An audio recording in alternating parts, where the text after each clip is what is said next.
welcome to the up and down matches. Group B for Season 2 of 2013 of the GSL Code S. I am Wolf, with me is Caldor.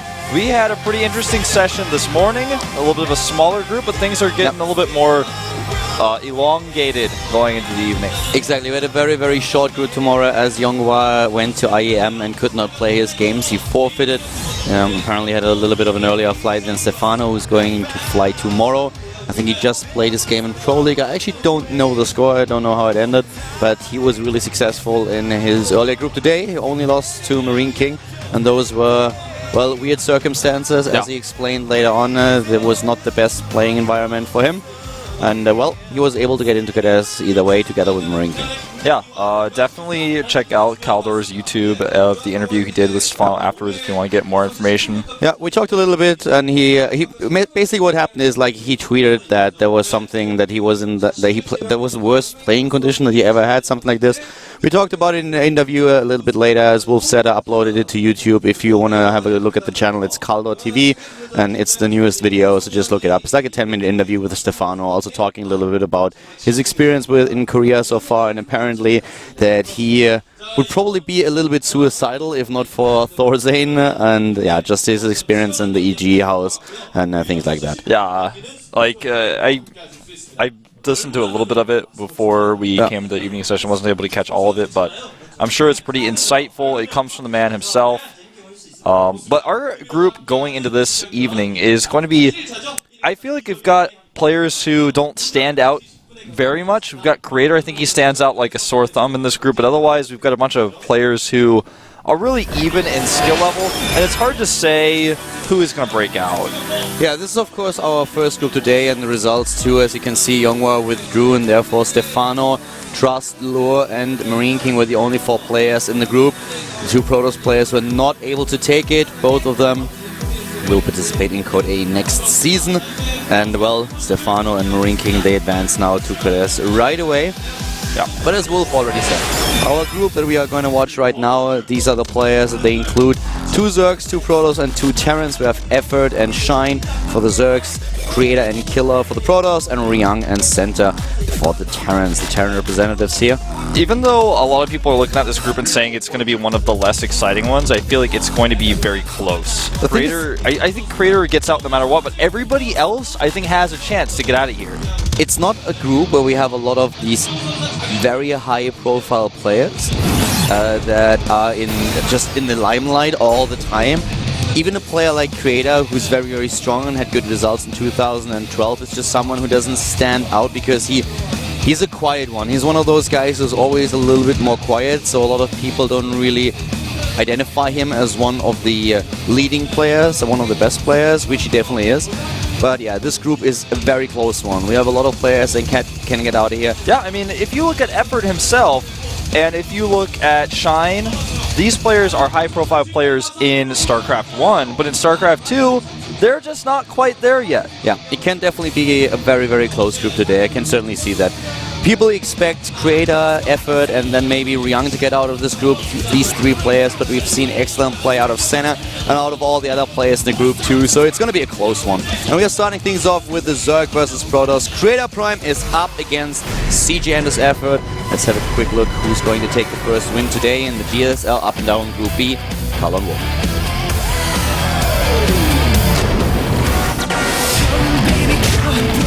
To the top left for the team, CJ Entis in the orange. He is CJ Entis Effort. Quite a famous StarCraft 1 player, one of the best Zergs. Lowrider Zerg, a little bit working on his postures, looking very different from when he originally started to play StarCraft 2. To the bottom right of the map, we have his opponent, a very experienced veteran, a prime player. This is Creator Prime, winner of the Blizzard World Championship Series of South Korea. Excellent Protoss versus Protoss player, and in the other matchups, he shows very few weaknesses. A very good player in the late game. And really important when we talk about this match is that we have to have a quick look at the history of these players, especially the recent history. If you look at Effort, he's a strong player, he does very well in Pro League, he has a high win ratio also against most races, especially his CVZ is something that stands out. But also in the matchup against Protoss, he's really successful. He has a 64% win ratio, but the problem for him is that when he was playing in Code A, he lost to Lure, a player that we saw earlier today in Group A of the Up and Downs. He didn't take a single map against the Protoss player of Team MVP. And then in Pro League, he had to face another Protoss player, he had to face SOS, and he also lost to him. So he is on a 3-game losing streak against Protoss these days, and he has to deal with one of the best Protoss players out there, at least when it comes down to his Zerg versus Protoss. Exactly. This is going to be a rough opening game for Effort. We did a little bit of Twitter shout-outs to some of the players earlier, and I got a lot of tweets saying people are really happy that we give these Twitter IDs out. We try to vary it up and give different Twitter IDs out that we haven't said before. I don't think we've ever given shout-outs to either of these players, so I want to talk about it just briefly. Creator's Twitter is Creator Prime, as you would have expected. Effort's Twitter is Jungwoo_M. So if you want to follow him on Twitter, you can follow him there as well as the two of us, at Caldor and at ProxyWolf. And definitely do that. Don't just listen to it and be like, yeah, well, okay, it's true, up, plug, done. But it's actually quite important if players see that they get a lot of support and feedback. The same is true for casters. This just helps you quite a lot. Everybody. And especially the Korean players, they need a lot more, like, they're just not really in the limelight, especially when they have a bit of trouble talking in English. So definitely make sure that you check out those guys' Twitters, and as Wolf already mentioned, also follow the two of us at Caldor and at ProxyWolf. There's all sorts of secrets in Twitter for these lesser-known pro gamers. Well, not lesser-known, but lesser-followed pro gamers. Sometimes you find out some really interesting things about a player you didn't know. Neutral Depot here will be taken out, so the pro can get back in. Really cool addition to some of these maps. I talked already a little bit about Effort's just recent match history and his record. Let's talk a little bit about Creator. I mentioned that he's really strong in his Protoss versus Zerg, and if you just look at his stats, he has a 61% win ratio, which is a little bit more solid than Effort's, for the sole reason that he has a lot more games in televised matches. He has roughly 135, which is quite impressive. And if you go down his match history, you see him with wins against Monster. This was in the Heart of the Swarm Korean qualifier for IPL, which is of course a different game, but it just shows a certain trend, especially since he was also able to defeat Nest-T in the Winter Showdowns. All these games in Heart of the Swarm though. In Wings of Liberty, he had a bit of a tougher time in Code S because he lost to Symbol and he lost to Life, but those two are really strong players. I mean, Symbol is now in the finals, and I don't really think I have to talk about Life too much. This guy is a champion, he's just so good. So Creator, I feel, is definitely the player I would personally favor here. But Effort, on the other hand, has shown in the past that he's strong, that you should not underestimate him. And even though he has had a bit of a rough patch in his Zerg versus Protoss, Creator has to be very careful, especially in the best of one. Yeah. And Effort is a very smart player. He'll know exactly how to target and fix his weaknesses, especially with good coaches behind him. The Stargate is seen immediately by Effort's Overlord. Creator, not very many places to hide it, since Effort went for the double Overlord dive bomb, which will actually cost him a lot of minerals to remake his Overlords. He's now supply blocked. But it's well worth it here. In fact, he even gets the Scouting Overlord that sees the Stargate away safely. And this is really important to know. Yeah, with the Stargate now, this is of course going to be, once again, Creator just trying to pressure the Zerg player. If you go for a Stargate opening, what the idea behind this is that you try to take the map control.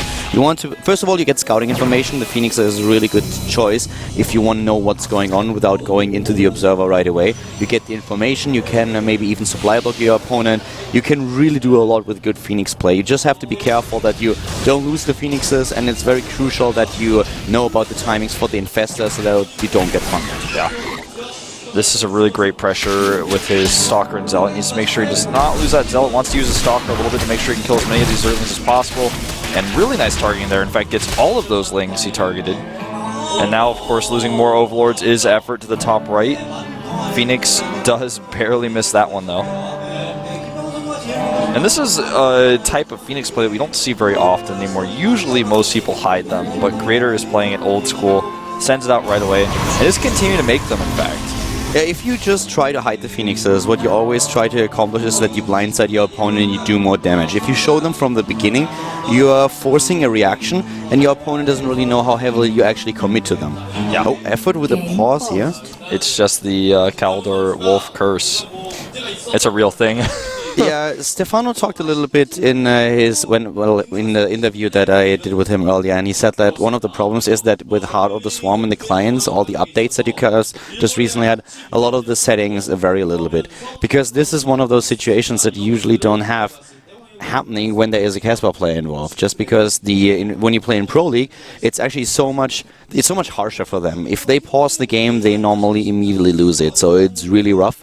But now with the newer patch, a lot of those options get changed back, and it's really difficult for the players, as you can see in the past. The creator seems a little bit uncomfortable in the booth right now, just judging on his facial expressions. Maybe he's a little bit nervous going into this group, which is uncharacteristic of him. You know, he kind of broke through his confidence issues. He's been doing really well ever since WCS Korea. This is a really good thing that you pointed out. Let's talk about this a little bit. If you guys are new to Starcraft 2 or to the GSL, Creator is and was one of those players where everyone always said, hey, he's great, he has good micro, his game sense is phenomenal, and his builds are just superb. But then when he's in the booth, when he's playing on camera, he suddenly had all these nerve issues, and he couldn't really deal with them. And then suddenly, I think it was in August, wasn't it? Yeah, actually it was back in August. Yeah, he suddenly was able to just completely manage his nerve issues, and he dominated WCS qualifier in Korea. He did so well ever since. Yeah, ever since then he's seemed to show no nerves. Right now it's not even necessarily nerves, he's showing just a bit of discomfort. Yeah. Whenever your opponent has a pause, it's always very annoying. Seems to be fixed. I was told it was a keyboard problem. Yeah, but you know, I think it's just something you see this development of players, and this is a really, really cool thing. If you follow players for a long period of time, you can see how they evolve, how they get a little bit better, and how they conquer the problems that they have. One of the other players that has a bit of this story going on is Team Liquid's Hero, who has a problem just performing in Korean leagues because he feels an added pressure when he plays on his home turf, whereas overseas, he's doing really, really well. Which is kind of ironic considering the spectator level of a foreign event, plus having the different culture and everything else makes it a little bit more stressful for most people. But Hero is one of those people who really feeds off the energy of the fans rather than worries about it. And the Phoenix has arrived now. The Queen is ready. And with only 3 Phoenixes, what he has to do is go for a second lift. To take a Queen down with your Phoenixes, with 1 lift, you need at least 4 Phoenixes. That's the minimum amount. So there's the second lift, takes down one of the Overlords, and he really starts to pressure effort here and push him into a position where he's not only forced to get the Spore Crawlers, but also his transition into extra Queens, and also, of course, the Infestation Pit that we see. He needs it. And he's gotten it out pretty quick. As soon as he saw the Phoenixes, he went right into that Infestation Pit. This Queen is going to be lifted, potentially. With the second Queen there and the Spore, he wants to wait for 5. He's actually hesitating a lot here. He's trying to bait it out, but it was in hold position, and now look at the second Queen. The second Queen actually moves forward a bit too much, and now suddenly he just takes it out. Really well done. He doesn't want to get into the range of the Spore Crawler, and oh my god. This is the jackpot. Creator has found it. These Overlords are all exposed here, and Effort does not even react. Now he does. Oh my god. Very late here. He found the Trashing Cave. Yeah, Effort made a bunch of extra Overlords, so he's not going to be supply blocked, but this is all the money he just spent. Actually, he will be supply blocked. Creator has killed so many Overlords, I think he just killed 7 maybe. That is awful for Effort. Ouch. He didn't even realize that, as you said, he lost Overlords and he didn't even see it. Yeah, so he was busy, I think, making spores at some of his other bases. I guess he didn't have his camera on it at the time. Oh, this is just not good though. Yeah, now he's also losing Roaches. This is really, really harsh now on Effort. Those Phoenixes are doing a lot, and Creator just doesn't stop with the Phoenixes. He's going now into Blink. He added the Twilight Council even before he started his Robotic Spay. Really significant here, but we have him with the Robotic Spay nonetheless. Yeah, he even has a third Nexus fully saturated right now, gas included coming up now. And at this point, Effort needs to make something work here. He has a lot of minerals banked up, but he does not have the gas. He just spent it all on Infestors. He needs to get a little bit more time, but part of the reason why his minerals are banked up so much is because he lost the Queens, lost Larva, and lost Overlords that he had to reproduce. Creator is playing this so well. Those Phoenixes are still doing damage. Of course, he saw the infestation pit, so he knows that he needs to be really careful of how he engages with the Phoenixes in the next fight. What you try to do with the Phoenixes later on is make sure that in a fight, you either tank damage from the Corruptors, pressure them a little bit, or even better, you get in and you lift the Infestors. This is really important. So you try to avoid... If Creator now, for example, would be too aggressive, be too greedy, and be like, well, I can kill even more, goes in and suddenly he gets chain fungal, then he loses those Phoenixes, and therefore a very important piece of the puzzle. Yeah. It's really important to have those Phoenixes. They're multi-purpose units. You spend the gas on them, why throw them away? It's just not valuable. Right now, the 2 players, resources lost. Effort with about 12 times as many resources lost. The story is 200 lost for Creator and 2450 lost for Effort. And that just goes to show these Phoenixes can be hellish to deal with. If you do not have your Overlords in the right spot, if you don't have experience with this, he's going to lose even more here. These drones are going to go down, almost all of them. He's got nothing. The drones alone, that's not really going to be an issue for Effort because he droned up so heavily that he even has too many. He's at 86 now, and he didn't really stop producing drones. So of course what he tries to do is get spine crawlers. You want to make sure that your opponent doesn't take you down with like one of those early pre-Broodlord timings. But with the composition that Creator has, a supply lead over Effort, I don't really think that Effort... Well, let's put it this way. It's going to be very tough for Effort to hold off a good push by Creator. Yeah. Creator is moving out right now, and with that supply lead, he's got this push that he doesn't even have to use. That's the thing about it that's so scary for Effort, because he's making all these spines, he's spending a lot of resources in these, but he has to. He doesn't have any other choice. Creator could just take a 4th right now, though, and add a fleet beacon if he wants to. He doesn't have to attack here. Yeah, if you use the fleet beacon, you always gamble a little bit on the vortex, so I feel that Effort is probably going to face a push pre-Broodlord, and I don't think we even have a hive tech for Effort yet, so that's actually going to take quite a long time. Yeah, it's going to be a while. Really scared here. And just rightly so. He just doesn't have the resources to afford all the spines and get hive and get the greater spire. He doesn't have that at all. I mean, Effort is down in supply at this point in the game, in a ZVP. Yeah. This is like, what? Creator has more than double his army supply right now. The spines are going to help. Obviously, they're pretty cost-efficient against most types of armies, but this one, I feel, is not one of them. It's got +3, 2 Colossi, even the Phoenixes to go in, run in, and lift up the Infestors. Or even if he tanks Corruptor shots, it's going to be good.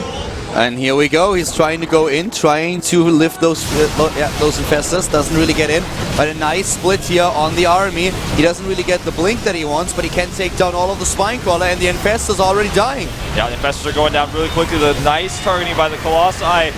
And he hits Fungals, but there's just not enough DPS here. The Spinecrawlers are already gone. No infested Terrans, and this is game over. GG. GG. Creator with the first victory in the up and downs. Really well played. Makes it look easy. Yeah, I mean, look at that. That's the type of face that you expect to see from Creator. Has a bit of a smile on his face here. And for Effort, it was just, a little bit too harsh. He's now 0-4 against Protoss. Yeah, Effort just did not handle it. That was very one-sided what we just saw. Creator doing a lot of damage early on, and Effort just did not seem to have the follow-up. He did go for a Ling run by, but it was totally shut down. He lost a lot of supply there, a lot of larva, and all the Overlords he lost. That was rough. Exactly. The Phoenix opening alone did so much damage that Effort could never really recover from it. He lost Overlords, he lost Queens, therefore production, and he was always behind in this game. So really, really well played by Creator. A great game here, gives him a lead in the group, and it's a tough one. It's a 6-player group, so that is not going to be easy for either one of those players to get into Code S. But Creator is one of the favorites, and he has just shown us why. Now we are going into another game, though, and we are having Terran versus Ryung versus Shine. And Terran versus Zerg. Terran versus Zerg coming up here. And Ryung, I think, is similarly to Creator the favorite going into this match. Yeah, but I'd say so. You know, Ryung is not as dominant as he once was. He's gone through some team changes. He's been practicing a lot of Wings of Liberty and Heart of the Swarm at the same time. So the transition here is not as comfortable from him, but he's just on a different level than Shine, I feel, overall, and his results definitely speak for it. One of the things that you have to remember is that this is not the former TSL Shine who now plays for Team MVP. This is the Caspar Shine player that we have now today in the next match. So, actually, Effort is going to be invited here, but I think this is a mistake. I don't think that he's the one that we will see now. And yeah, they just changed it. Shine now just joined, has to change his race. I hope that he realizes it. Yeah. Yeah, it's funny because the real ID names for the players are listed in such a way that it makes it difficult to see what player you're inviting as the administrator, so you got to be careful about that. Well, going into this map, it is going to be Icarus, a map where I jokingly said earlier, if you're a Terran player, you basically just have to make sure you hold all the all-ins, and then you're going to be ahead because the map is Icarus. Look at Shine here. He seems to be in high spirits. Yeah. We saw him coming into the studio a little bit earlier. He just seems like he's got this goofy mood going today. I'm not 100% sure why. The thing is, he won against Fantasy with a 2-1 in Code A, so he comes off a very strong win against a very good Terran player. Very true. I guess Can he that's stop Ryung, though? Yeah. I mean, Ryung is a great player, as you pointed out earlier. He had to prepare a lot for Heart of the Swarm, but let's find out what he can do here in Wings of Liberty. He is up against his opponent in Wings of Liberty the last time that we see it at the GSL. Well, I guess that's not true. Koda's finals are also going to be in Wings of Liberty. Last time in this studio. Exactly. And then we switch to Heart of the Swarm. So let's find out what's going on in our Terran versus Circuit, the GSL up and downs. Group B with Lone Wolf.